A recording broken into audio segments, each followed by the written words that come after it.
अमेरिकी राष्ट्रपति ट्रंप इस वक्त भारत से पर्सनल खुन्नस निकाल रहे हैं, लेकिन इन सब के बीच में रूस, भारत और चीन भी ट्रंप के ट्रीटमेंट की तैयारी कर रहे हैं। ट्रंप ने सबसे ज्यादा टैरिफ इस वक्त भारत पर लगाया है, पूरे 50% का। 25% के टैरिफ के बाद 25% टैरिफ एक्स्ट्रा, यानी दोनों मिलाकर बन जाते हैं 50%। दरअसल भारत पर 50% टैरिफ की असली जड़ ट्रंप रूस को बता रहे हैं। अब ट्रंप के दायरे में भारत ही नहीं, रूस और चीन भी है। इसका मतलब है कि अमेरिकी राष्ट्रपति इस समय रूस, भारत और चीन पर एक साथ हमलावर हैं। तो क्या ये तीनों देश अगर मिल जाएं तो ट्रंप की दादागिरी खत्म कर सकते हैं? अगर ध्यान से समझिएगा तो अमेरिका को सबसे ज्यादा प्रॉफिट ग्लोबल मार्केट में डॉलर में होने वाले ट्रेड से होता है। तो क्या रूस, भारत और चीन मिलकर डॉलर का मुकाबला कर सकते हैं? अब इसको समझने के लिए RIC को समझना होगा।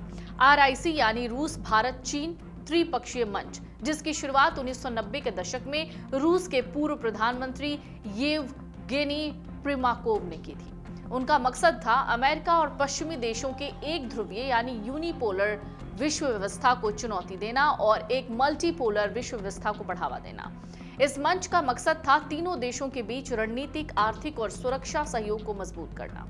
2002 से 2020 तक RIC ने 20 से ज्यादा मंत्री स्तरीय बैठकें की, जिनमें विदेश नीति, व्यापार और सुरक्षा जैसे मुद्दों पर चर्चा हुई। 2020 के बाद भारत चीन सीमा पर गलवान घाटी संघर्ष और कोविड-19 महामारी के कारण ये मंच एक तरीके से डीएक्टिवेट हो गया था। रूस और चीन अब इस मंच को फिर से एक्टिवेट करने की कोशिश में है। भारत ने भी इस पर सकारात्मक लेकिन एक सतर्क रुख अपनाया है। भारत के NSA अजित डोभाल ने मॉस्को में रूसी राष्ट्रपति व्लादिमीर पुतिन और सुरक्षा परिषद के सचिव सर्गेई शोइगु से मुलाकात की। इस दौरान पुतिन की भारत यात्रा की तारीखें लगभग तय हैं और रूस भारत रणनीतिक साझेदारी को और मजबूत करने पर जोर दिया जाएगा। आपको याद होगा, जब ब्रिक्स सम्मेलन के दौरान ट्रंप ने डॉलर का विकल्प बनाने को लेकर रूस, भारत और चीन को धमकी दी थी। ट्रंप ने कहा था, अगर ब्रिक्स देश मिलकर डॉलर कमजोर करने की साजिश करते हैं तो इन देशों पर 100% टैरिफ लगा दिया जाएगा। फिलहाल भारत ने ऐसी कोई कोशिश नहीं की और उस पर ट्रंप 50% का टैरिफ लगा चुके हैं। जाहिर है ट्रंप के मन में इस बात को लेकर डर है कि अगर ये तीनों देश यानी RIC आ गए साथ में तो डॉलर को नुकसान हो सकता है।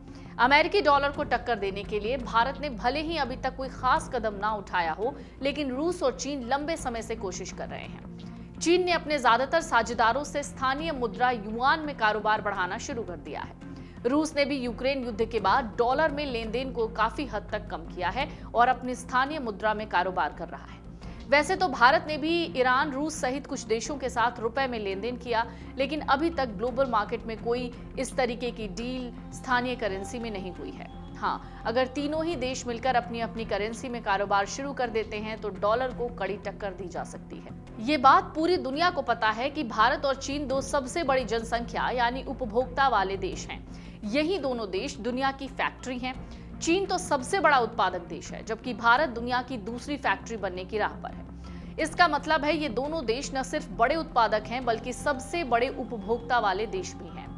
अगर रूस के साथ मिलकर ये तीनों देश अपनी मुद्रा में लेन देन और कारोबार करते हैं तो निश्चित रूप से डॉलर को बड़ी चुनौती मिल सकती है।